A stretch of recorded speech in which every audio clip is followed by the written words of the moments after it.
lo presenté mejor, fue más bonito. Adelante, don Miguel Guerrero, el ícono. Bien, quiero hacerte una pregunta que tiene que ver con tu segmento, ¿no? El gobierno tiene congelados los precios de los combustibles de hace 3 semanas, que ya alcanzaron su nivel, creo que histórico, Sí, porque la gasolina premium está por encima de los 240 pesos. Ay, no me la acuerdo, por favor. Y incluso nunca alcanzaron ese nivel los precios de todos los combustibles, ni siquiera cuando el petróleo estaba por encima de los $100 el barril. Y hoy está muy por debajo de ese nivel. ¿A qué se debe y qué podemos esperar en las próximas semanas? bien, primero, entrando en materia de una vez, el tema de los combustibles fue congelado nuevamente. En ese sentido, el gobierno publicó que asumió alrededor de 316 millones de pesos por haber congelado el precio de los combustibles. Y como usted bien dice, ya el precio de la gasolina supera los 242 pesos por galón. Cifra récord.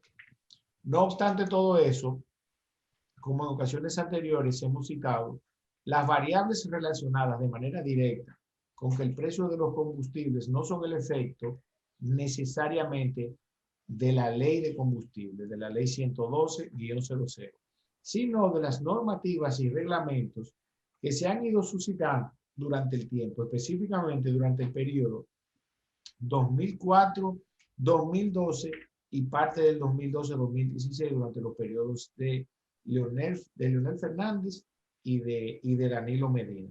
Que si yo no sé cómo alguien no se ha puesto creativo de tantos sectores interesados que tiene. Y yo entiendo que esto se ha dado por el nivel de influencia que tienen los empresarios de los sectores del combustible en la economía nacional. Porque definitivamente llama la atención que nadie haya recurrido a algún tribunal de alzada al respecto de estas tasas y de estos impuestos que han sido creados a través de normas y resoluciones que no necesariamente entran en consonancia con lo que establece la ley. Esto siempre, en los últimos 2 o 3 meses, ha sido claramente establecido por el señor Ramón Alburquerque, tesis a la que yo me uno definitivamente. Hay una cantidad de variables que están relacionadas con los precios de los combustibles que si se corrigieran, ¿verdad? Existiría la posibilidad de que el precio del barril del petróleo se redujera. Para que ustedes tengan una idea, por ejemplo, solo el ad valorem resultó ser alrededor de 20.000 millones de pesos para el año 2020. Entonces, el impuesto ad valorem es un impuesto que es variable y que yo creo que no debería ser. Un impuesto que, al ser un porcentaje, dependiendo del tipo de combustible, en la medida que el costo del combustible sube o baja, en esa medida el precio sube o baja. No obstante, inicialmente esto suponía ser sano, porque si estaba muy bajo, así mismo iba a bajar. Ahora bien, al ser el efecto contrario, al no bajar, sino que subir, entonces también asimismo ese rango sube en la misma proporción del porcentaje. Entonces, dos cosas. Primero, y me excusa don Miguel y Leila también. No, tranquila, adelante. No, que lamentablemente hay personas que me han estado insistiendo y preguntando, y ya que don Miguel hizo una pregunta ahorita, muy capciosa, por cierto, de si tenemos audiencia. En Alemania, Israel de la Cruz reporta la audiencia en Alemania, en Berlín. Y su padre, Julián Antonio de la Cruz Martí, es uno de los más fieles oyentes de este espacio. Y quería preguntarte, Israel, si tú has tenido tiempo de indagar, y gracias a ellos por su apoyo, si tú has tenido tiempo de indagar, si hay una legislación que autorice, que ampare, que apoye, y si no, bueno, queda como un asunto pendiente, nueva vez. Este tipo de accionar por parte de industria y comercio, o sea, se pueden amparar, están facultados por una normativa para llevar a efecto estos congelamientos en los precios de los combustibles? No, Valentín, definitivamente no. Ni para el aumento de los combustibles en función de normativas y reglamentos que no estén amparados en la ley. Los impuestos solamente se pueden crear a través de leyes.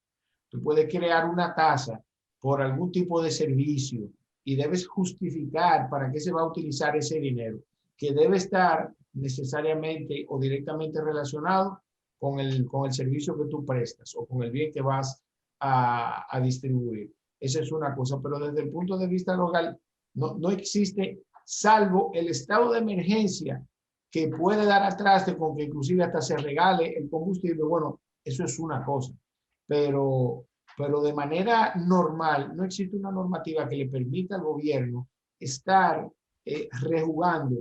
Porque yo te voy a decir algo, imagínate que no estemos en estado de emergencia, sino que estuviéramos en un año electoral, don Miguel.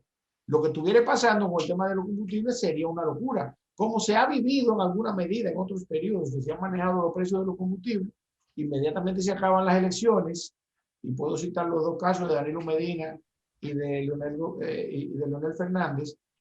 ¿Qué pasa? Que inmediatamente se acaba la campaña, ellos ganan, entonces se ajusta al valor real el precio de los combustibles, entonces se empieza a recaudar para compensar lo que está haciendo el gobierno en este momento. Por ejemplo, ya con estos 316 millones de pesos, en lo que va de año, tenemos casi 2.000 millones de pesos, que se puede decir que es un déficit que estamos teniendo, que en algún momento lo vamos a tener que pagar, ya sea de otras cuentas, lo más seguro ayudas sociales, para que esté claro, o en su defecto, financiar esa deuda para poder enfrentar los compromisos internacionales con los precios del petróleo. Entonces, para concluir, yo voy a terminar concluyendo con lo que he dicho en ocasiones anteriores. Decir que se va a revisar la ley de combustibles con tendencia a la baja no es más que demagogia política. Los impuestos que se recaudan a través de la ley de combustibles ¿El pago de la deuda? Están establecidos en el presupuesto, están comprometidos. No te van a nombrar en industria y comercio y tú no tienes una fórmula. Él no está buscando un nombramiento. No, pero que sea, qué sé yo, esperanzador tu discurso, di que hay una fórmula. Yo lo que creo es, mira, yo lo que creo que hay que decirle la verdad. Si tú no tienes una solución, yo te voy a decir algo, yo soy un tipo muy afortunado porque yo vivo de decirle la verdad a la gente. Y me pagan para eso y me pagan bien, tanto cuando le afecta como cuando le suma. Tú sabes, por la delicadeza de la naturaleza de lo que yo hago, tú sabes, trabajar en materia de impuestos, tú sabes, ya sea para beneficiarte en función de lo que establece la ley, o cuando te perjudique en función de lo que establece la ley, tú tienes que decirle la verdad, porque al final es el que va a enfrentar su situación, sea buena o mala. Y en materia financiera, si tú estás trabajando para ayudar a un empresario a desarrollar un negocio, a adquirir un préstamo, a buscar capital, tú no puedes salir a vender un sueño porque de ese sueño que tú te vas a beneficiar también. Entonces, es difícil para mí sentarme aquí a través de las ondas hercianas o a través de YouTube donde nos vean y decirle a la gente que Luis Abinader, cuando dijo eso el 27 de febrero, no estaba siendo lo suficientemente serio. Tú sabes, para que eso pase, tiene que darse un hecho extraordinario, como que alguien se invente una aplicación, como lo que hizo Mark Zuckerberg, y que la República Dominicana entre de un solo golpe 50.000 millones de pesos, y que esos 50.000 millones de pesos entren a la economía, de dólares, no de pesos, de dólares. Entonces sí, tuviéramos un escenario totalmente diferente, pero no es así. Y también, y el mismo tema es que República Dominicana está obligada a hacer un pacto fiscal tendente a fortalecer la recaudación, a reducir la corrupción, ¿verdad? Y entonces a crear mecanismos de evaluación al respecto de cómo y en qué se gasta el dinero que se recauda en República Dominicana. Entonces, no es serio de nuestro amigo Luis Abinader decir que va a haber una reforma tendente a reducir los precios de los combustibles. Eso no es a mí me parece también que lo que ocurrió con el pacto eléctrico aleja la posibilidad de que en el corto o mediano plazo alcancemos algunos escalones de la difícil escalera que llega al pacto fiscal. Evidentemente eso hay que olvidarse de eso por un tiempo. Ahora yo lo que pienso, y estoy de acuerdo contigo, que el presidente quizás mortificado, y le voy a dar cierto margen de beneficio de la duda. De aprobación, es decir, quizás abrumado por la situación que enfrenta, le está vendiendo sueños imposibles a la nación dominicana, hablando de recuperación que no será posible en el plazo que él está diciendo.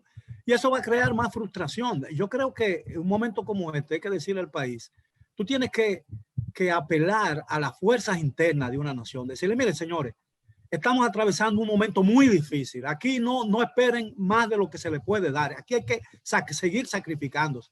Ese es el discurso que yo creo responsable de un gobierno. Aquí cada vez que el presidente habla, y habla casi todos los días, le canta en las mañanitas a la gente.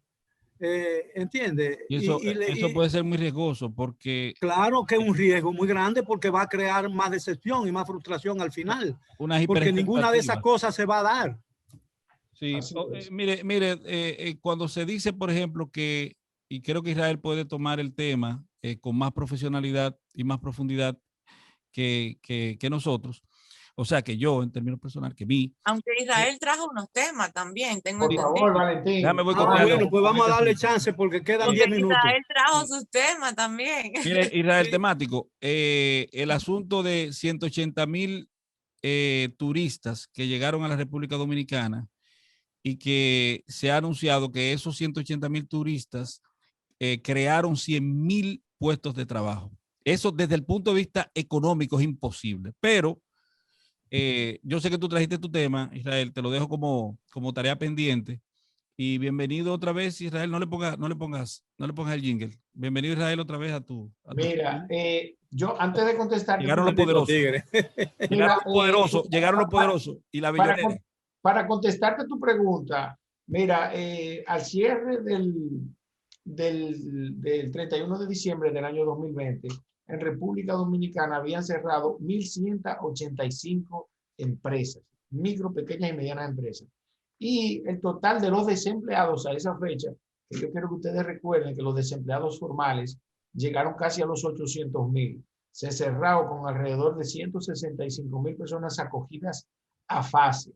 Ahora bien, yo entiendo que lo que quiso decir el representante del área de turismo cuando dijo que se abrió esa cantidad de empleos, yo lo que creo que quiso decir que se va a abrir, porque para que tú entiendas, con esa cantidad de turistas que no representan ni siquiera el 20% del total de los turistas que estamos acostumbrados a recibir en República Dominicana, no se logra ese efecto en lo inmediato. ¿Tú entiendes lo que te quiero decir? Entonces, si el total del desempleo en República Dominicana de personas acogidas a fase, estamos hablando de empleados formales, no estamos hablando de los informales que, por ejemplo, bares, discotecas, el sector artístico, el teatro, que son muchísima gente. Hay sectores que todavía no han abierto y otros que han abierto a la mitad.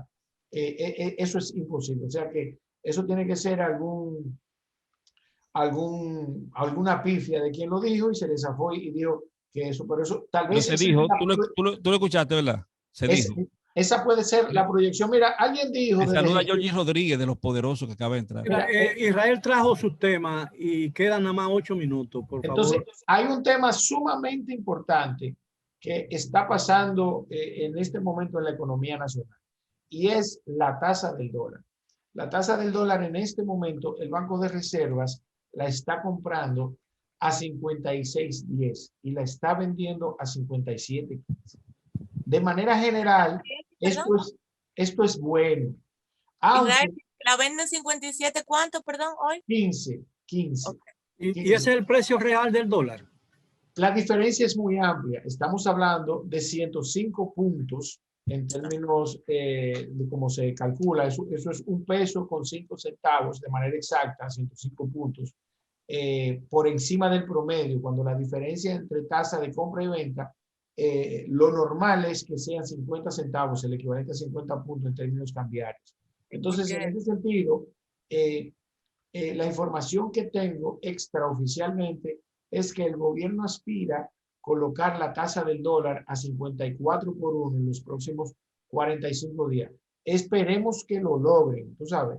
Es una expectativa buena que puede dar al traste inclusive con que el precio del barril de petróleo vuelva a colocarse en precios un poco más asequibles. Entonces, en ese sentido, el gobierno tiene la suficiente liquidez para enfrentar esa situación. Todos sabemos que el Banco Central cerró su año con reservas internacionales buenas por encima del promedio y que en el año 2020 República Dominicana tuvo cifras récord al respecto de las remesas internacionales. Para el ¿Puedo hacer año, una pregunta?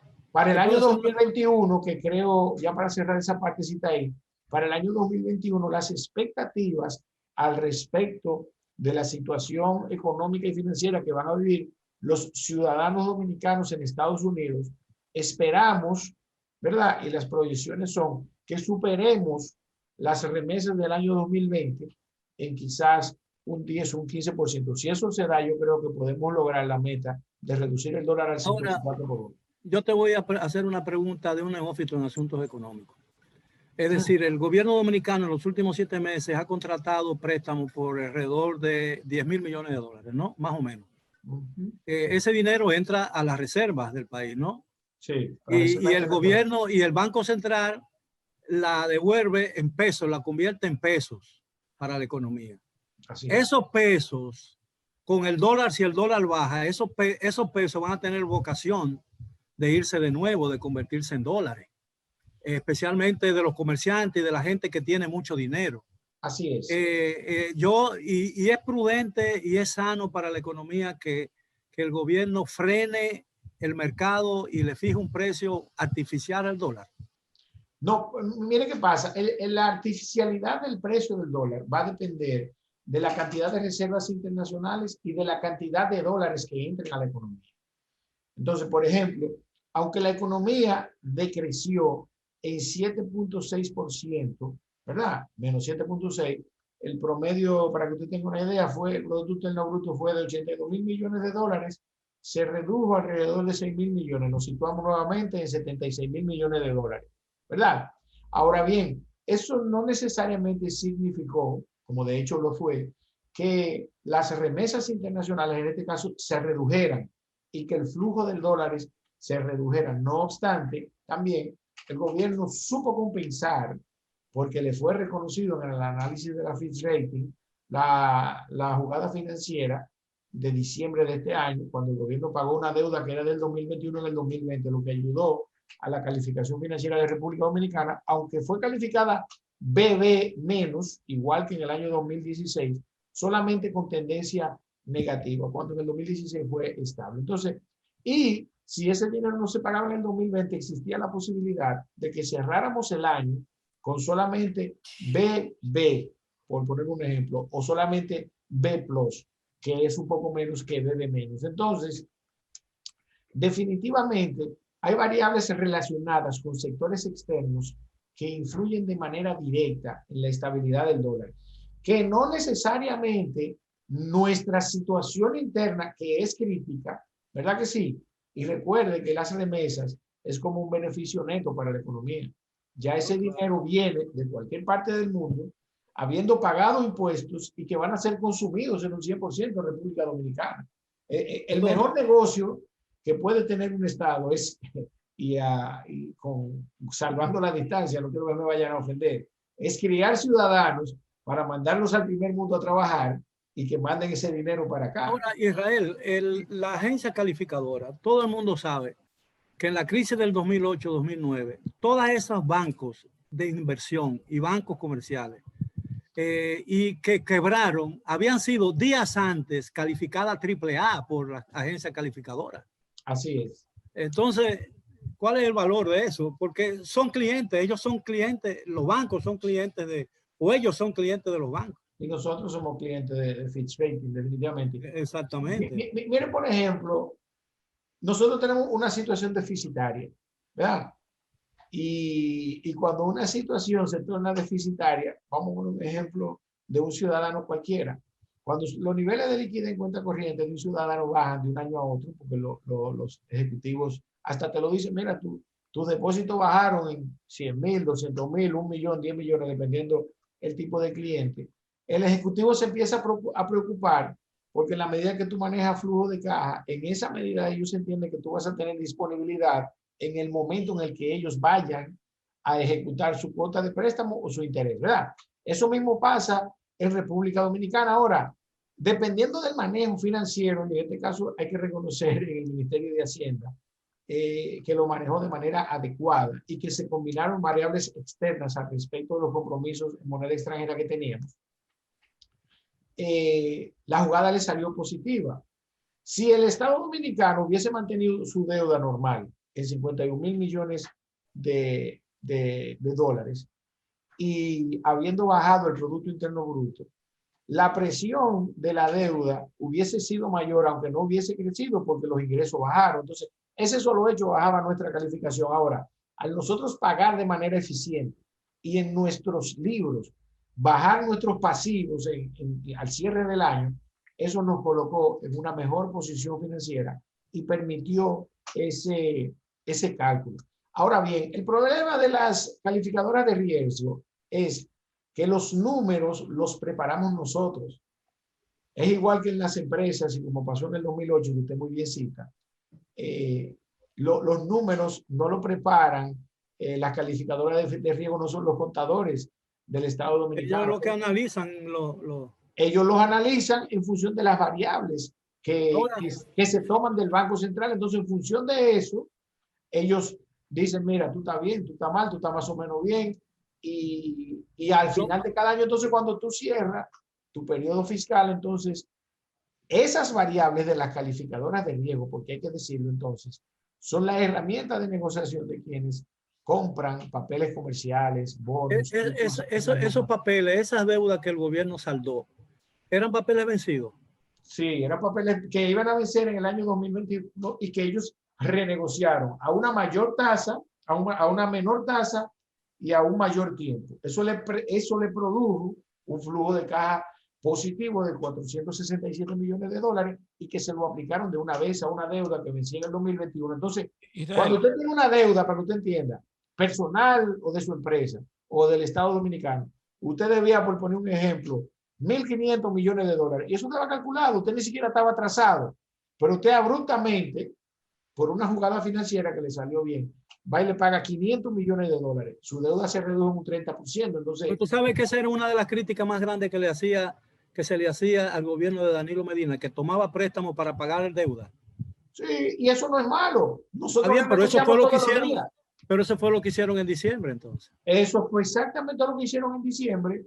Y la diferencia es, ¿quién lo hizo?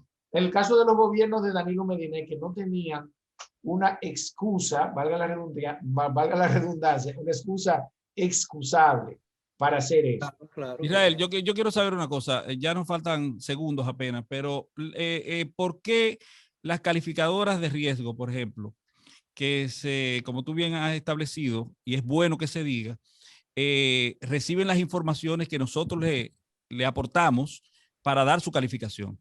¿Por qué es tan buen negocio el asunto de las calificadoras de riesgo? Y si ocurre lo mismo con las calificadoras morales de los partidos, de los países, como ocurre, por ejemplo, con Transparencia Internacional, que establece un listado de los países más corruptos del mundo.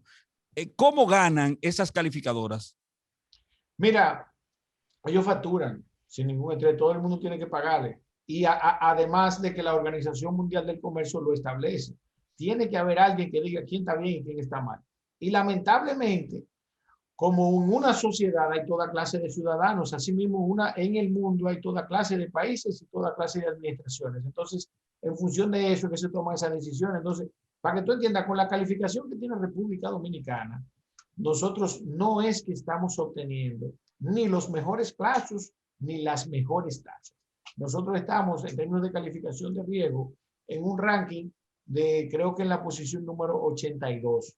Te voy a confirmar y lo voy a tuitear ahorita para que lo veas. Al respecto de la calificación financiera de 190 países que califica la Fitch Rating y otras calificadoras de riesgo que no es Fitch Rating, otras que lo hacen.